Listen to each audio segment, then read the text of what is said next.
नमस्कार विद्यार्थी मित्रांनो, मागील व्हिडिओमध्ये आपण फ्लेमिंग्स लेफ्ट हँड रूल बद्दल माहिती पाहिली होती आणि त्या व्हिडिओमध्ये मी तुम्हाला सांगितलं होतं की फ्लेमिंग्स लेफ्ट हँड रूल नेमका यूज कुठे केला जाऊ शकतो, what is the application of that. So आता तुम्ही पाहू शकताय की फ्लेमिंग्स लेफ्ट हँड रूलचं ऍप्लिकेशन तुमच्या समोर आहे मित्रांनो. आपल्याच 10वीच्या सायन्स पार्ट फर्स्ट मध्ये इलेक्ट्रिक मोटार हे डिव्हाइस आपल्याला स्टडीसाठी दिलेले आहे. सो या व्हिडिओमध्ये आपण बघूयात की इलेक्ट्रिक मोटार कशी बनते आणि कशी चालते and what is the transformation principle behind this device. So let's come to the new topic, that is electric motor.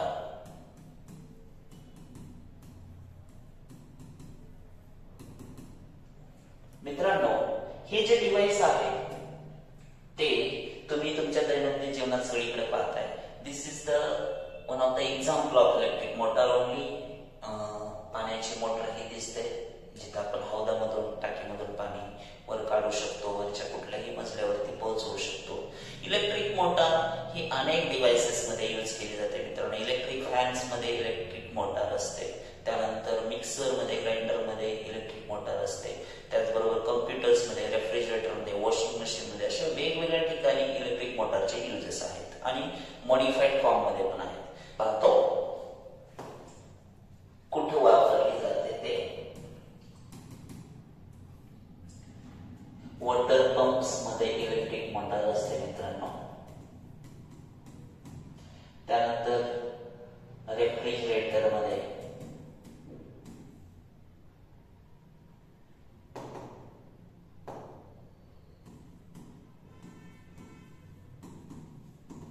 Mixer, त्याचबरोबर पंखी, फॅन एक्सेट्रा या सर्व ठिकाणी यूज केली जाते.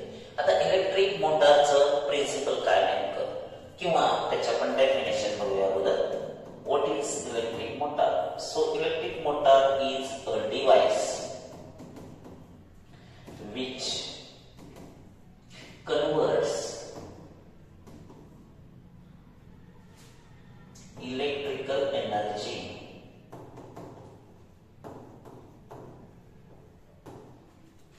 into mechanical energy.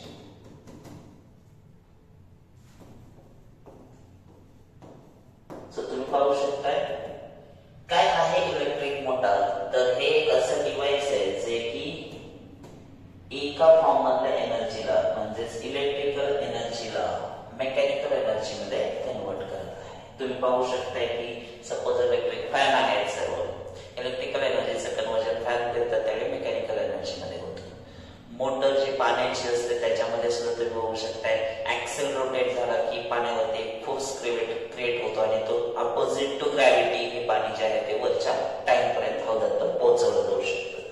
So conversion of electrical energy into mechanical energy and this device is non as electric motor.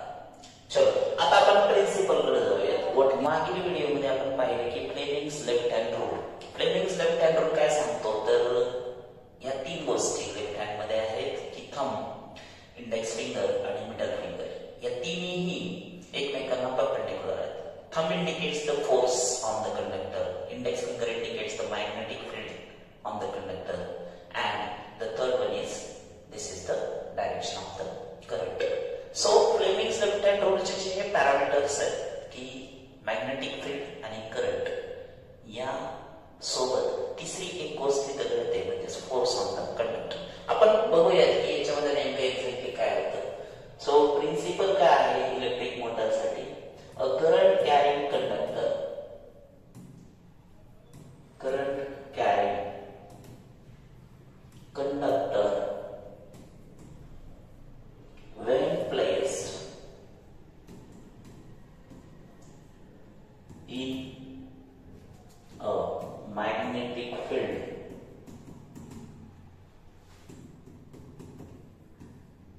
then it experiences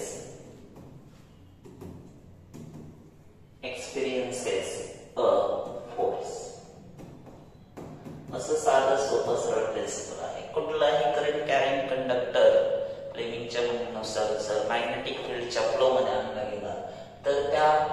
कंडक्टरला एक force experience केला जातो and this principle works for the electric motor. Current carrying conductor असला पाहिजे, म्हणजेच metal वगैरे आपण use करू शकतो. त्यानंतर मॅग्नेटिक फील्ड मध्ये जर तो आणला गेला तर त्याला एक फोर्स एक्सपिरियन्स केला जातो. आता आपण बघणार आहे या व्हिडिओमध्ये एक्झॅक्टली हे सर्व कसं फंक्शन करते ते. So let's proceed to the construction and working of electric motor. Electric मोटरचं मेकिंग कसं आहे, कशी बनते, कुठलं साहित्य त्याला लागतं आणि त्याचबरोबर ती काम कशी करते हे पण आपण पाहणार आहोत. So construction and working of electric motor.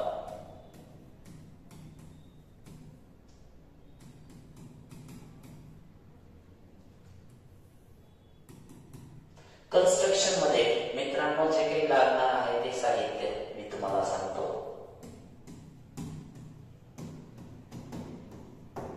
Number 1 आपल्याला गरज आहे का करंट कॅरिंग कॉइलची, जे की प्लेमिंगच्या लेफ्ट हँड रोड नुसार आहे. Current carrying coil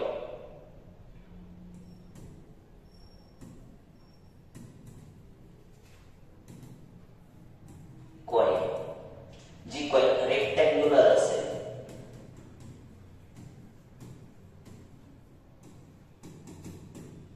Second most important thing to construct the electric motor is that it needs split rings, or first of all we can take the magnet. It needs split rings.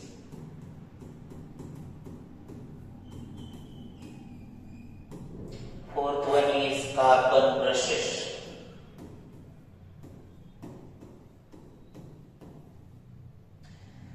So current carrying coil झाली, magnet झालं, split ring झाले, carbon brushes झालं, त्यानंतर येईल Excel आणि सगळ्यात शेवटी असेल बॅटरी. या त्या सर्व आवश्यक गोष्टी आहेत फ्रेंड्स. कुठले कुठले पहा परत एकदा. तुम्ही बघू शकता रेक्टँग्युलर कॉइल पाहिजे मित्रांनो आपल्याला, त्यानंतर एक मॅग्नेट पाहिजे, स्टॉक मॅग्नेट, स्प्लिट रिंग्स याच्यामध्ये इन्व्हॉल्व आहेत, कार्बन ब्रशेस इथं करंट कंडक्टर साठी लागतात, एक्सेल ज्याचा वापर आपण पुढे करणार आहे कुठल्याही डिव्हाइसला रन करण्यासाठी, आणि शेवटी बॅटरी. सो तुम्ही पाहू शकता याच्यामध्ये तुम्हाला एक डायग्रामॅटिक वेने पण आपण बघू शकतो. इथं पाहू शकता तुम्ही की आता कन्स्ट्रक्शन साठी आपण ज्या ज्या गोष्टी वापरलेल्या आहेत. सो तुम्ही बघू शकता इथे ही एक रेक्टँग्युलर कॉइल आहे मित्रांनो, ABCD. त्यानंतर याच्यामध्ये आपण मॅग्नेट देखील वापरलेले, नॉर्थ आणि साऊथ पोल हे मॅग्नेटचे पोल इंडिकेट केलेले. So magnet is the another name. Third one is split rings. तर तुम्ही बघू शकता स्प्लिट रिंग्स त्याला कम्युटेटर्स असं पण म्हणतात. त्यानंतर आहे की कार्बन ब्रशेस. स्प्लिट रिंगला आउटसाइडने कार्बन ब्रशेसने कनेक्ट केलं गेलेलं आहे, ज्याला बॅटरीची वायरिंग कनेक्टेड आहे. त्यानंतरची महत्त्वाची गोष्ट आहे एक्सेल. इथं एक्सेल आहे जो की या कॉइल सोबत रोटेट होणार आहे, आणि battery is the last thing. So coming back to the construction, या सर्व गोष्टी इलेक्ट्रिक मोटर तयार करण्यासाठी लागतात. एक पिक्चर आपण आपल्या फॉर्म मध्ये बघूया तुम्हाला समजण्यासाठी की काय काय आपण यूज केलेलं आहे तिथं. So these are the magnetic poles involved there, north pole, and here there is another pole region of the magnet, that is south pole. मित्रांनो या मॅग्नेटच्या मध्ये तुम्हाला रेक्टँग्युलर कॉइल ठेवायची आहे, आणि या कॉइलला बाहेरच्या बाजूला आपण बघतोय की तुम्ही बघू शकता कार्बन ब्रशेसला या कॉइलचे एंड कनेक्टेड आहेत. त्याचबरोबर ही कॉइल कार्बन ब्रशेस कुठं कनेक्टेड आहेत तर इथं तुम्हाला असं दिसेल की हा एक्सेल पार्ट आहे. दिस इज अवर एक्सेल. हा सुद्धा कॉइल सोबत नंतर काय होणार आहे, रोटेट होणार. रॅदर हाच आपल्याला तिथं फोर्स क्रिएट करून देणार आहे. आता बघू शकता आपण की इथं स्प्लिट रिंग पोर्शन आहे, या बाजूने स्प्लिट रिंग. सो इकडच्या बाजूने पण स्प्लिट रिंग आहे. दोन स्प्लिट रिंगचा वापर केलेला कम्युटेटरचा. आपण त्याचं फंक्शन पण पुढे पाहणार आहोत.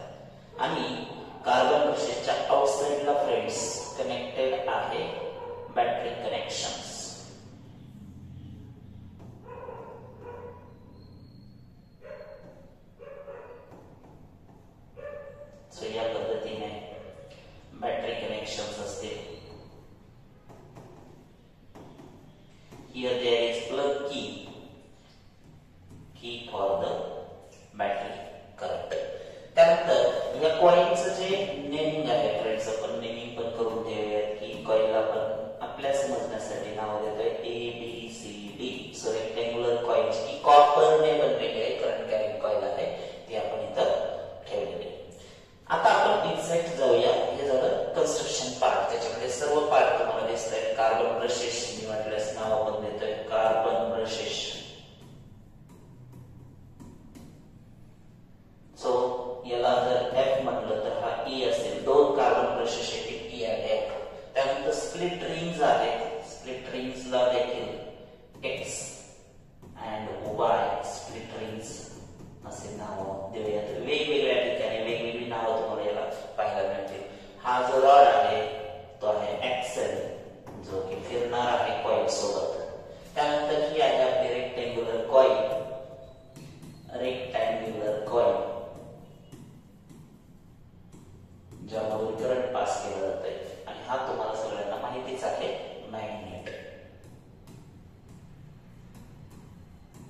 And the last portion for this diagram is band. So जेवढा पोर्शन आपण कन्स्ट्रक्शन मध्ये पाहतो इलेक्ट्रिक मोटारच्या, तुम्ही पाहू शकता rectangular coil, magnet, split rings, carbon brushes, axle आणि बॅटरी, जवळपास 6 गोष्टी इलेक्ट्रिक मोटारच्या कन्स्ट्रक्शन मध्ये इन्व्हॉल्व्ड आहेत. ते इथं आलेलं चेक करणार आहे आपण. So first of all rectangular coil. So let's see rectangular coil. This is our coil part, first one. Then magnet is the another need for the construction of electric motor. Third one, it needs what? Split rings. Split rings. Carbon brushes. Axle. And finally the sixth and most important component of this device is battery.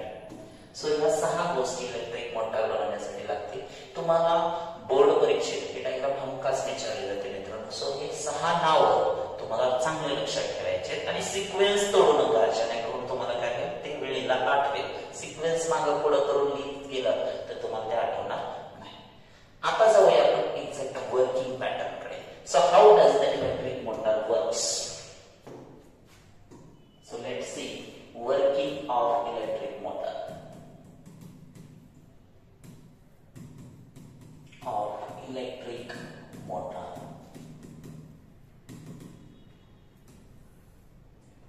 So very first, current passes. मी अगदी short मध्ये सांगतो. Current passes through the coil ABC. Then from branch AB to C, that is what is the direction of current? A, B, C, D. सगळ्यात पहिली महत्त्वाची गोष्ट लक्षात ठेवा मित्रांनो, ज्यावेळी आपण बॅटरी स्विच ऑन करू त्यावेळी करंटची जी डायरेक्शन आहे ती तुम्हाला अशी दिसेल की current flows from the direction A to B, B to C, C to D and back to the battery terminal.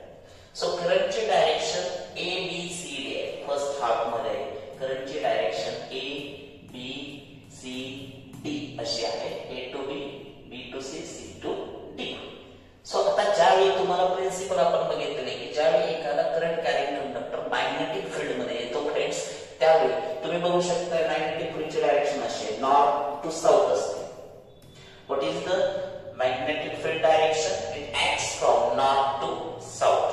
So just तुम्ही बघू शकता करंट ची डायरेक्शन A to B आहे आणि magnetic field north to south आहे, म्हणजे दोन्ही एकमेकाला परपेंडिक्युलर आहेत. तर हेच आपण फ्लेमिंग्स लेफ्ट हँड रूल मध्ये पण पाहिलं. करंट ची डायरेक्शन जे आपण मिडल फिंगरने सांगतो ही, आणि इंडेक्स फिंगरने आपण काय सांगतो तर मॅग्नेटिक फील्ड. ह्या दोन गोष्टी एकमेकांना परपेंडिक्युलर आहेत, मॅग्नेटिक फील्ड आणि करंट. मग आता ह्या दोन्ही गोष्टी असताना आपोआपच तिसरी गोष्ट जनरेट होते, ती म्हणजे force. So left hand thumb indicates the force experience by that current. मग होतं काय की बरोबर ज्यावेळी करंट कॅरिंग कंडक्टर मॅग्नेटिक फील्डच्या सानिध्यात आला, स्ट्रेंथ मध्ये आला, त्यावेळी त्या कंडक्टरला म्हणजे या कॉइलला एक फोर्स एक्सपिरियन्स केला जाणार. आणि तो फोर्स कुठला आहे मित्रांनो तर AB साइड जी आहे, आता ह्या दोघांना परपेंडिक्युलर म्हणल्यानंतर ही कॉईल कुठे ढकलली गेली पाहिजे, तर डाऊनला ढकलली गेली पाहिजे. आपोआपच एबी साइड जी आहे कॉईलची ती डाऊनला जाते. आता तुम्ही बघू शकताय current direction A to B आहे म्हणून ही डाऊनला जाते, परंतु सी टू डी ही जी डायरेक्शन आहे करंटची ती अपोजिट आहे याच्या. हे इकडे चाललंय, हे इकडे येत. सो सी टू डी आपोआपच काय होईल, अपला जाईल. सो या दोघांमध्ये फरक तुम्ही समजून घेऊ शकता. Force experiences by the conductor and these two types of forces are equal and opposite. Equal and opposite. आता याच्यातून काय तुम्हाला कळलं पहा. एबी साइड खाली गेली आणि सीडी साइड वरती आली तर ह्या कॉइलचं रोटेशन सुरू झालं आणि हे रोटेशन आहे अँटी क्लॉकवाईज. कसं रोटेशन होतंय मित्रांनो, तर अँटी क्लॉकवाईज. आता हाफ रोटेशन झाल्यानंतर तुम्ही बघू शकताय, हाफ रोटेशन झाल्यानंतर काय होईल की तुम्ही पाहू शकता की एबी साइड कुठे आली आता या बाजूला आणि सीडी कुठे आली या बाजूला. सो आता तुम्ही बघू शकताय आफ्टर हाफ रोटेशन, मी थोडंसं इथे दाखवतो तुम्हाला. Second part after half rotation, हा जर पार्ट इथे आला तर हे असं असेल डी सी, त्यानंतर बी ए.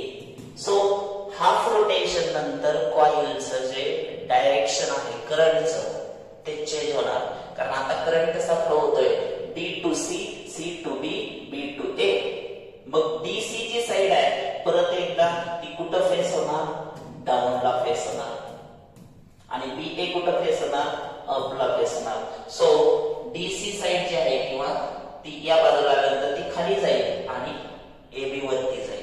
म्हणजेच प्रत्येक हाफ रोटेशनला मित्रांनो करंट काय होणार, डायरेक्शन त्याची चेंज करणार आणि करंटची डायरेक्शन चेंज केल्यामुळे रोटेशन कॉइलचं कंप्लीट होणार.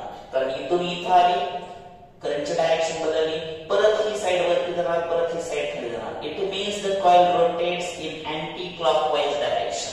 आणि कॉइलला जसं जसं हा ऍक्सेल जोडलेला आहे तो कनेक्टेड आहे त्या स्प्लिट रिंगला आतल्या बाजूने, त्यामुळे स्प्लिट रिंगने जागा बदलली की ह्याचा ऍक्सेलचं रोटेशन आपोआप पूर्ण व्हायला.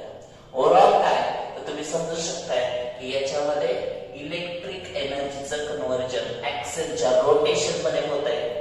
बॅटरी करंट किंवा कुठलाही करंट सप्लाय जो आहे त्याच्याद्वारे ऍक्सेल रोटेट केला जातोय, म्हणजेच इलेक्ट्रिक एनर्जीचं कन्व्हर्जन कशात व्हायलाय, मेकॅनिकल एनर्जी मध्ये व्हायला.